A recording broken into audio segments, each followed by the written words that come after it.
Hello students, मैंने आपको first video में रियल नंबर का कुछ टॉपिक एक्सप्लेन किए थे। इसके नेक्स्ट टॉपिक हैं HCF and LCM. HCF means होता है highest common factor. The HCF of two numbers is equal to the product of the terms containing the least power of common prime factors of the two numbers. यानी कि जो least power होती हैं common prime factor की, वो आपका उनका multiplication आपका हाईएस्ट कॉमन फैक्टर एचसीएफ होता है। नेक्स्ट है लोएस्ट कॉमन मल्टीपल।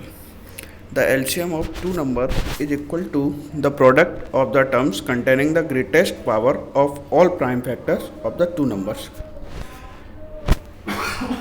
देखिए नेक्स्ट समझाता हूँ।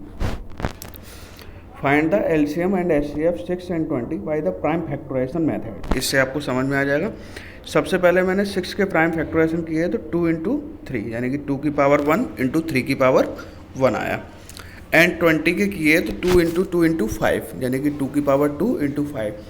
अब इसमें अगर एचसीएफ देखना है 6 और 20 का, तो दोनों की जो लीस्ट पावर है फैक्टर्स की वो देखनी है। Product of the smallest power of each common prime factor in the numbers क्या है? ओनली 2 है, वही कॉमन है, उसकी लीस्ट पावर कितनी है? 1 है, तो 2 की पावर 1, तो एचसीएफ हो गया 2। LCM product of the greatest power of the each prime factor involve in the numbers, यानी कि 2 की पावर 2, 3 की पावर 1 इंटू 5 की पावर 1। ये आपका क्या हो गया? एलसीएम। अगर इसका मल्टीप्लाई कर देंगे तो हमारा आंसर आ जाएगा, जैसे कि 60। कितना? 60। Relationship between HCF and LCM for any two positive integers a और बी। ए और बी हमारे कोई दो पॉजिटिव इंटीजर्स हैं। अगर उसका एचसीएफ निकालना है और एलसीएम, फिर उसे वेरीफाई करना है कि कौन सा सही है या गलत है, तो उसका वेरीफाई करने का जो रिलेशन है वो है HCF into LCM. HCF into LCM is equal to product of both integers, यानी कि एचसीएफ का multiply into LCM is equal to a into b. A where a और बी मेरे क्या है? दो इंटीजर्स हैं। देखिए जैसे एग्जाम्पल से मैं इधर समझा रहा हूँ। If A is equal to 3, B is equal to 3, तो HCF of 3 and 6 into LCM of 3 and 6 is equal to 3 into 6। 3 into 6 is equal to 18 and 18 is equal to 18, hence verified. इधर दूसरा method देखिए, by prime factor. 26 के factor किए मेरे तो 2 into 13 आया।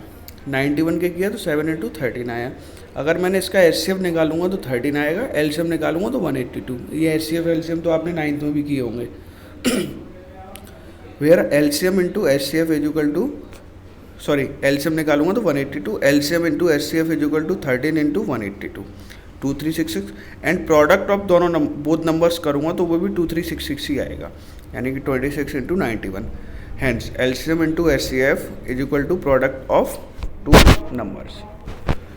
Question है आपका ये, एचसीएफ है 306 एंड 657 का 9, फाइंड एलसीएम। एलसीएम आपको फाइंड करना है। तो वो जो दो नंबर मिले ए और बी, एक मिला 306, एक मिला 657। एचसीएफ उसका 9 है, एलसीएम निकालना है। रिलेशन क्या है हमारा? HCF into LCM is equal to a into B.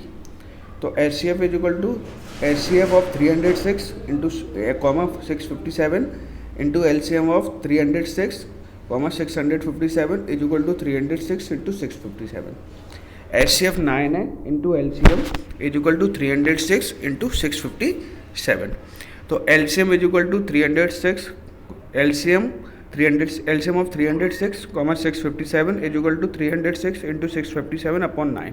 अगर मैं इसको सॉल्व करूँगा तो 2338 आएगा। ये मुझे क्वेश्चन करने का तरीका है। इसमें से कोई भी एक अननोन वैल्यू आपसे पूछ लेगा, बाकी की 3 वैल्यू आपको दे रखी होंगी। ठीक है। Irrational number. Irrational number are not be numbers are any numbers that can not be express A upon B. यानी क्या करना है? ए अपॉन बी की फॉर्म में जिसको हम एक्सप्रेस नहीं कर सकते वो आपके क्या होते हैं? ए अपॉन बी की फॉर्म में एक्सप्रेस कर देंगे तो आपका वो रेशनल नंबर हो जाएगा, और नहीं कर सकते तो आपका इरेशनल नंबर होता है। ठीक है, बात समझ में आ गई? They are expressed as non terminating non repeating decimal that can be go for ever without repeating a pattern. Example of irrational number 0.343343, 45.86 and pi. Things to reminder, ये ध्यान रखना है थोड़ा सा। Let P be the prime number if P divide A. If P divide A then P also divide A, ठीक है।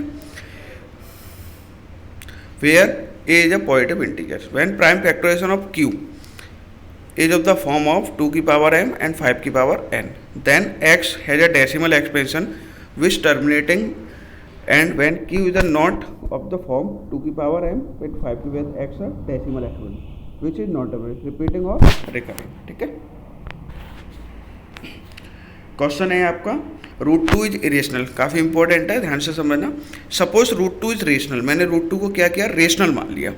That it can be form of is a fraction, अगर root two rational है तो हम इसे fraction की form में मान सकते हैं। Let us assume our fraction is the lowest form is a upon B, जो हमारी लोएस्ट फॉर्म है वो मैंने a अपॉन बी मानी। लोएस्ट फॉर्म का मतलब होता है उसका जो कॉमन फैक्टर है वो ओनली 1 होना चाहिए, ठीक है। अगर मैंने स्क्वायरिंग बोथ साइड की तो we have 2 is equal to A square plus B square और 2b square is equal to A square. Therefore यहाँ से हमें क्या मिला, 2 डिवाइड कर रहा है ए स्क्वायर को, ठीक है, क्योंकि 2b square is equal to A square आ रहा है, 2 उसका मल्टीपल है बी स्क्वायर का। By theorem 2 also divide a, यानी कि 2b उसको डिवाइड करेगा किसको, ए को। We can return a is equal to 2c लिखना है for some integers, a is equal to 2c लिखूंगा तो सब्स्टिट्यूटिंग फॉर ए, यानी कि अगर मैं वैल्यू लिखूंगा तो we get is equal to 2b square is equal to 4c square, a की जगह मैंने 2c रखा तो b square is equal to 2c square.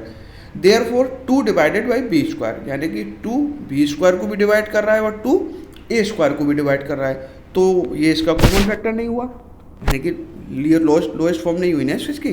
तो by theorem 2 also divide by b, therefore a and b have at least 2 as a common factor, but this conduct our assumption that a and b are coprime, so our objection conduct यानी कि कंट्रडिक्टेड, यानी कि हमारी ये form गलत form हो गई, हमने ये गलत माना है।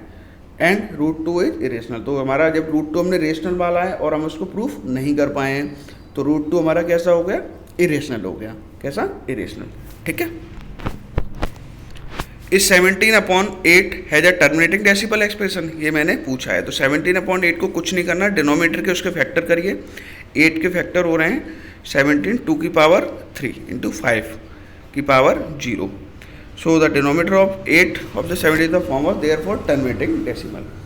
29/343 है terminating decimal, 343 के अगर फैक्टर करेंगे तो 7 की पावर 3 जा रही है, यानी कि 29,3 की पावर 29/3 की पावर 5, 3 की पावर 5 गलत है, सॉरी 343 नहीं होता 243 होता है वो। अगर 343 के फैक्टर करके देखेंगे तो 2 की पावर m इंटू 5 की पावर n की फॉर्म में नहीं आएगा, तो ये कैसा है आपका, नॉन टर्मिनेटिंग डेसिमल है, ठीक है। कैसा है, नॉन टर्मिनेटिंग। टर्मिनेटिंग डेसिमल वो होता है जिसका डिनोमिनेटर 2 और 5 के मल्टीपल होंगे, मल्टीपल का मतलब है 2 और 5 के अलावा उसका और कोई भी फैक्टर नहीं होना चाहिए। और नॉन टर्मिनेटिंग में 2 और 5 तो हो भी सकते हैं और नहीं भी हो सकते, उसके अलावा भी जैसे 3 6 7 इस टाइप के उसके मल्टीपल भी हो सकते हैं। और टर्मिनेटिंग में सिर्फ 2 की पावर m इंटू 5 की पावर n, यानी कि 2 और 5 के अलावा और कोई मल्टीपल नहीं होगा, एक भी हो सकता है, अकेला 2 भी और अकेला 5 भी। लास्ट है इसका कॉन्सेप्ट मैप, आप ध्यान से समझिए, ये पूरे चैप्टर को एक्सप्लेन समरी टाइप की है।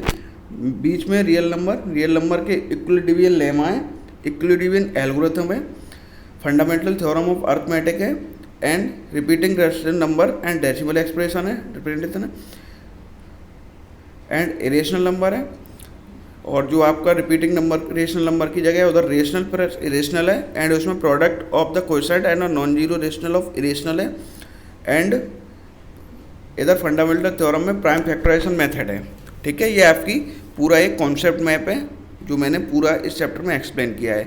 इसके तहत आपका ये चैप्टर पूरा एक्सप्लेन हो गया है। नेक्स्ट वीडियो में मैं इसकी आपको एक्सरसाइज कराऊंगा जो कि एनसीईआरटी की एक्सरसाइज होगी, एनसीईआरटी की एक्सरसाइज 1.1 जो कि रियल नंबर है, रियल नंबर की 1.1 एक्सरसाइज। Thank you.